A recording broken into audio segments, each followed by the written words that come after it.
תודה רבה.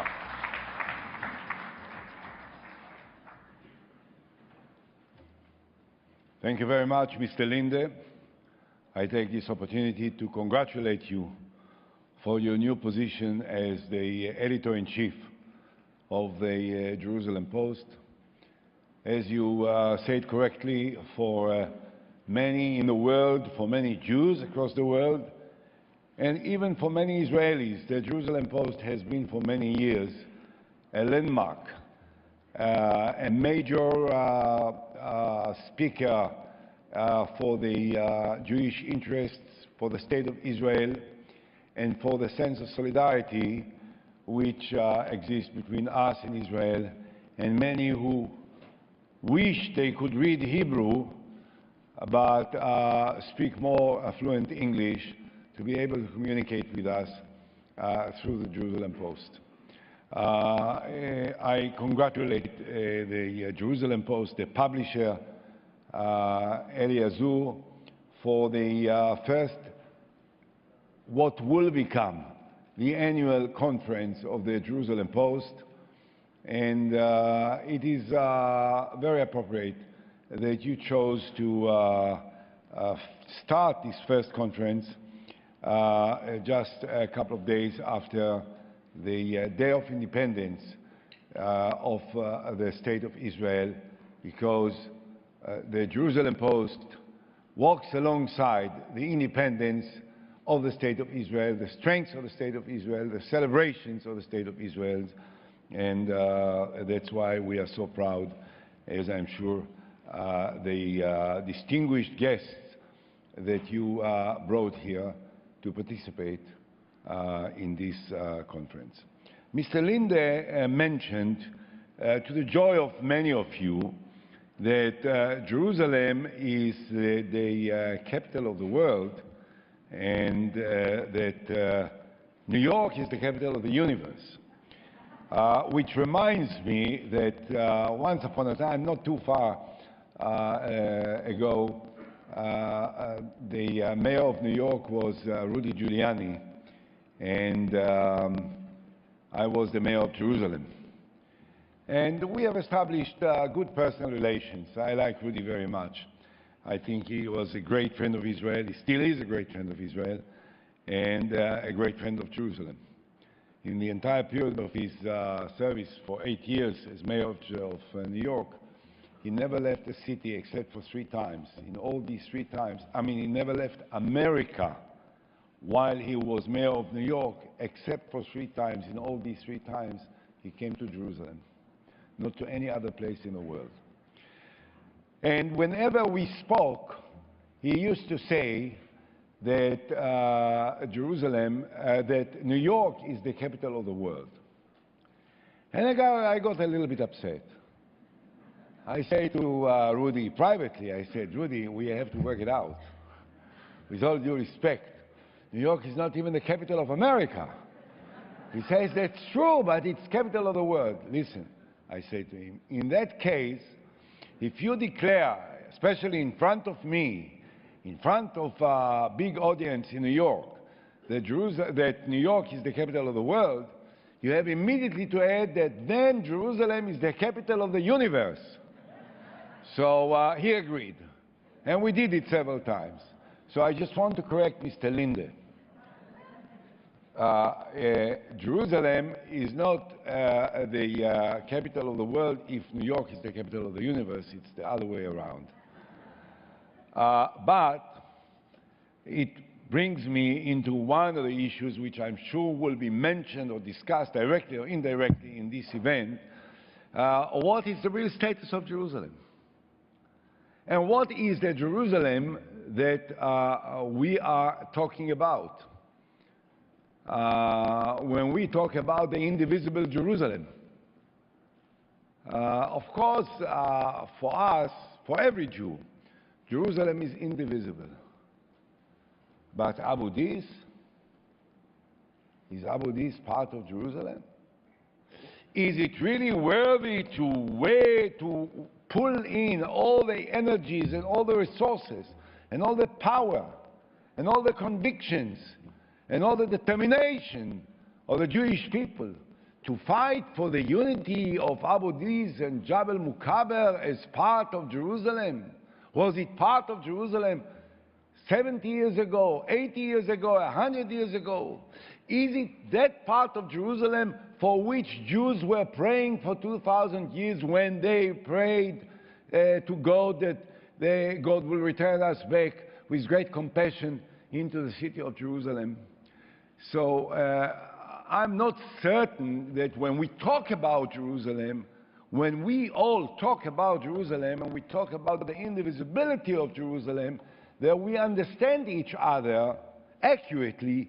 What do we mean in real terms, and how significant it is for the future of the State of Israel and of the Jewish character of the city of Jerusalem, that many Arab parts, which were technically added into the city limits of Jerusalem in 1967, will forever remain part of Jerusalem, and soon enough will have a majority of non-Jews living in the city of Jerusalem, and probably also having the power to determine who will be in charge of the city of Jerusalem, and it may not necessarily be a Jew. Now, I just bring this one issue into the fore, and I think that we have to refer to it, because I think that one of the most important responsibilities on the shoulders of leaders, and particularly Israeli leaders at all times, and at this time not different from other periods in the past and perhaps in the future, is to avoid the unnecessary slogans and to try and focus on the heart of the matter and ask ourselves the relevant questions and have the courage and the honesty to provide the real answers, the ones which hopefully will lead the State of Israel into a different place altogether. And we need to move. I heard that we are very well respected across the world. It is almost true. It was so a few years ago. It is not necessarily the same today, and it is in the hands of the State of Israel. It is in the hands of the leaders of the State of Israel to make Israel a lot more popular and acceptable, if we will have the courage to address ourselves to the issues that are on the agenda, which interest the international community about the State of Israel.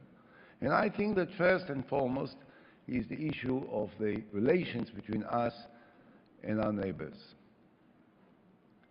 The fact is that at the present time,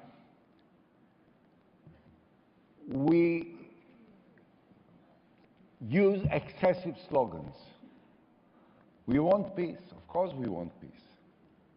We want a two-state solution. A few years ago, had you talked about a two-state solution, you would have been called a traitor. Today, all of us understand that this is the only realistic way to resolve the historical conflict between us and the Palestinians, and to protect the democratic Jewish nature of the State of Israel, which is what we desire and want and pray for and wanted and fought for and died for all our lives. This is what we want.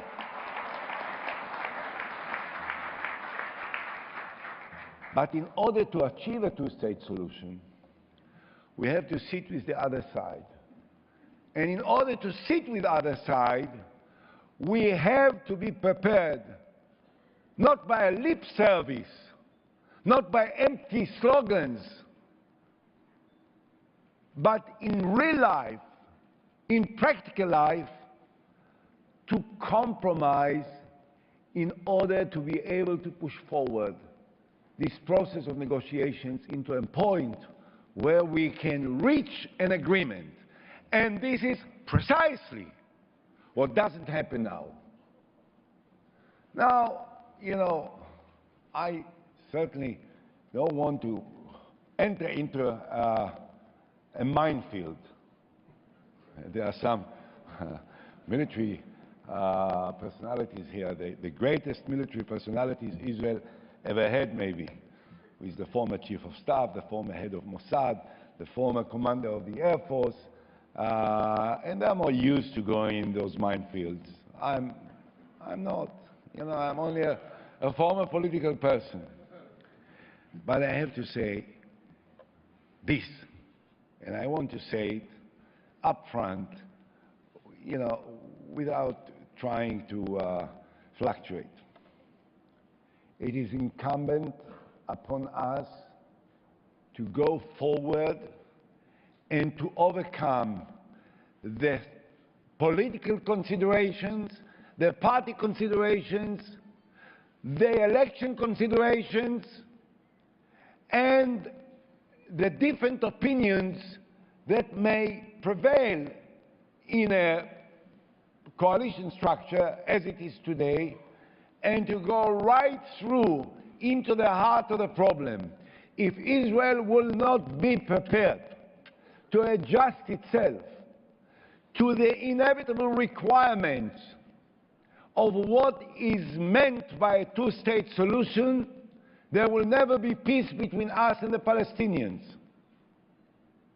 And the easiest way is to throw the ball to the other side and to say you have to make declarations in advance, you have to recognize Israel as a Jewish state. Why do I need that the Palestinians will recognize me as a Jewish state?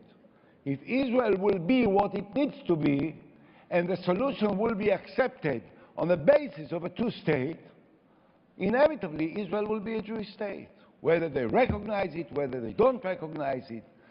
So we don't have to look for excuses in order to avoid direct, meaningful, serious, consistent negotiations between us and the Palestinians.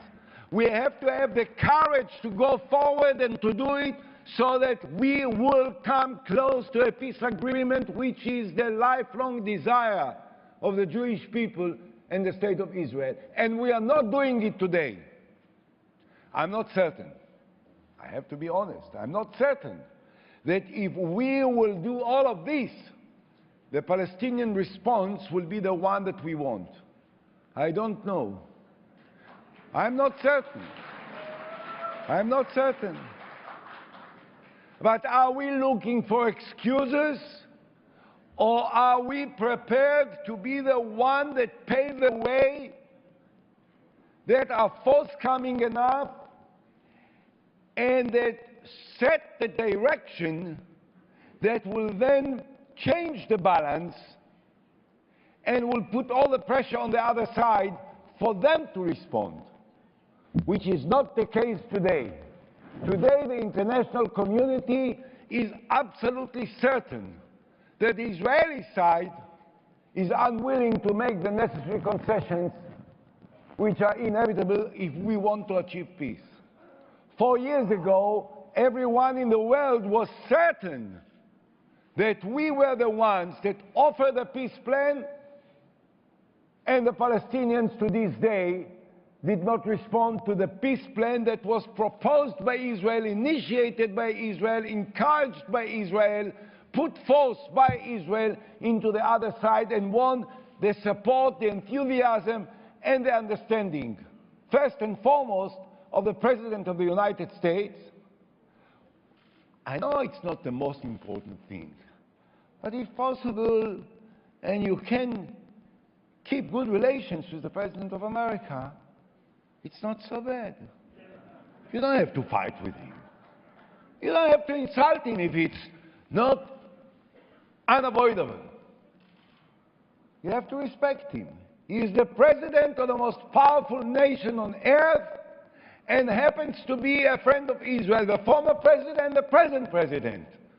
So let's respect them rather than fight with them and try to reach an understanding with them.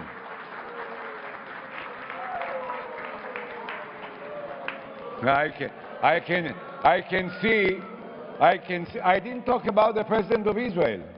Why do you get excited? I can see that this hall is filled with Democrats.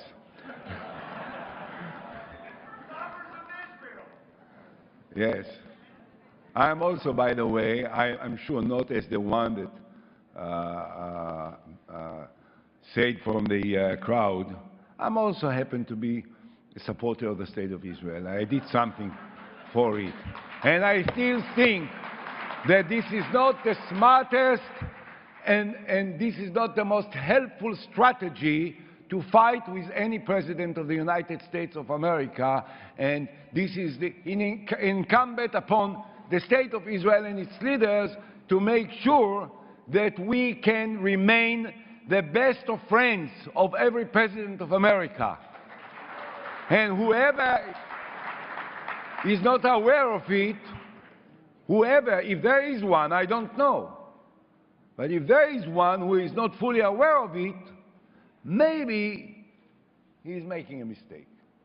I say, I talk in question marks, as I'm used to, rather than, I'm not blaming anyone. I'm just raising this as an issue because I think that this is very important, that we will continue the efforts to significantly move forward into a process, a credible process of negotiations, and as of this moment, we, and I'm not saying anything about the other side, are not yet ready for it and are not doing what we need to do in order to push it forward. And as one of the closest aides to the present President of America recently advised me, he said, even if the Palestinians will not respond to this initiative, Israel will win in the international community an enormous support which will increase the flexibility and the space that Israel may entertain in order to carry on other things that are very important. We have witnessed it twice. In the last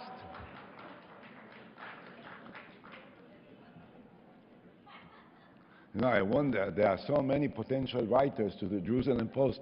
Why do they have to waste their voices in making some comments? They can write it. In two different occasions, in the last 6 years, we saw that this strategy is very helpful to Israel. We were engaged, by the way, in two major efforts against terror, one in the north and one in the south. As a result of these efforts, there is no more terror in the north. For 33 days, we were fighting and destroying the basis of terror in the north. There was not one country in the world, including one Arab country, except for Iran, that criticized the State of Israel. And you know why? Because the government of Israel was perceived to be a peace-seeking government, and when we had to attack our enemies, everyone understood it and supported us and never criticized us. The same was with Cast-Lead operation. I wish that the days when 6 prime ministers, the leaders of Europe, would come to have dinner at the home of the Prime Minister of Israel will be repeated. Not at a time when Israel surrendered, not at a time when Israel made concessions, but at a time when Israel was attacking the other side mercilessly, without hesitations. And here sits the former chief of staff who was commanding this military operation, and not one country in the world came out against Israel. On the contrary, they all came to Jerusalem to congratulate us for our determination and courage in fighting terror. Why? Because the government of Israel was perceived to be peace-seeking government. So even if the other side doesn't respond positively, at least we win the support of the international community. Let's not forget it. Now, I know that there is another issue, and this is the issue of Iran, which has been lately discussed extensively in the international dialogue between Israel and Arab countries and Western countries, and particularly the United States of America. I think that the basic attitude of all of the Israelis is that a nuclear Iran is a genuine threat to the existence of Israel. There is no question and no debate about it. And we have to do everything in order to protect ourselves from this threat. The questions that I want to put forth are the following. Number one, what needs to be done? Who should do it? And when it should be done? And my answer is that it has been, it is, and it will continue to be the primary responsibility of the international community led by the United States of America. America has to lead the effort in order to stop the nuclearization of Iran. America has the power to do it, and America has the political influence to mobilize the international community to join forces in order to achieve the goals that we set forth in order to come to this end. But, by the way, I went home. I just wonder whether those who replaced me are making the right decisions. And as a concerned Israeli who lives in the state of Israel with all his family and his children and grandchildren, I think that I have a right to share with you some of the concerns that I have about what should be done. And I think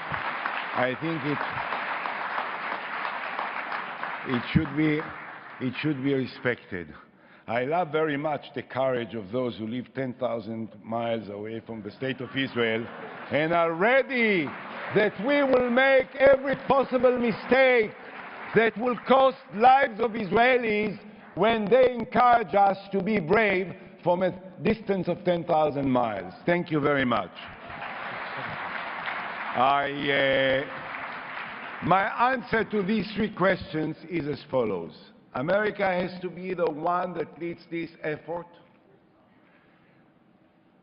I think that there is enough time to try different avenues of pressure that may change the balance about Iran without a need for a direct military confrontation that at this time is not the right time, and it may not necessarily lead to the outcome that we think is essential in order to protect the state of Israel. And finally, I want to say one more thing, and this is about the language that we use. If indeed, as some people say, Israel is so powerful as to face Iran, which is a major country with 80 million people, with a very strong, powerful, and highly developed army, if we are so strong, then why at the same time we pretend that we can face this powerful nation and, if necessary, defeat it and compare it to the tragedies that are unparalleled of the Second World War? Why do we have to speak from a position of fear when we can speak from a position of power and determination? Why do we have to remind that which will never be repeated, which happened 70 years ago, 65 years ago, when there is a state of Israel which is one of the most powerful and strong nations in the world, which has the power to defend itself, which may be forced to defend itself against Iran, if and when the time will come to do it. At the present time, it is incumbent upon America, and I suggest that we will have this dialogue with the United States and the international community with quieter tones. I'm not certain that when we speak up loudly and we yell at every corner of the universe that this is what America has to do and this is what the others have to do, that it is more helpful than when we talk quietly and privately with the leadership of those countries and share with them the concerns that we have. Let's face it, America is in a position where it is not always very comfortable for her to act as if it responded to the pressure of one country that demanded America to do this or that. America is the leader of the world. We are partners to this effort. We can't be seen as if we are giving orders to those whom we believe are the powerful friends who are ready to support the State of Israel and to help the State of Israel and to act with the State of Israel, but not to be under the command of the State of Israel. This is a certain style which I suggest should be adopted by us when we talk with those on whom we rely, and no country in the world is entirely independent to act upon itself. I love very much the sentence that a nation has the right to determine what it should do in order to defend itself. But when at the same time we ask the United States and other countries to provide us with the means in order to do it, none is entirely independent to act irrespective of the position and the attitudes and the policies of other countries. So let's not underestimate the importance of this issue. We have to build the capacity to deal with Iran. We have to be ready to defend ourselves, but we first and foremost have to speak quietly with our friends to help them move forward in order to use their power in order to stop Iran. It can be done. I believe that it will be done by anyone who has a sense of responsibility and who leads this nation, whether he is a Democrat or a Republican. And I am sure that if we will address ourselves to this issue in this manner, we will be able to be part of this effort, and this effort will end up successfully for the State of Israel. Thank you very much.